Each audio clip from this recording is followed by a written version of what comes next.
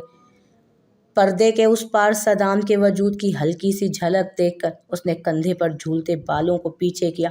پردہ بہت باریک بھی نہیں تھا کہ جس کی وجہ سے وہ صرف صدام کی حرکت کرتے وجود کو دیکھ سکتی، نہ کہ اس کے چہرے اور ہاتھ یا کسی اور چیز کو۔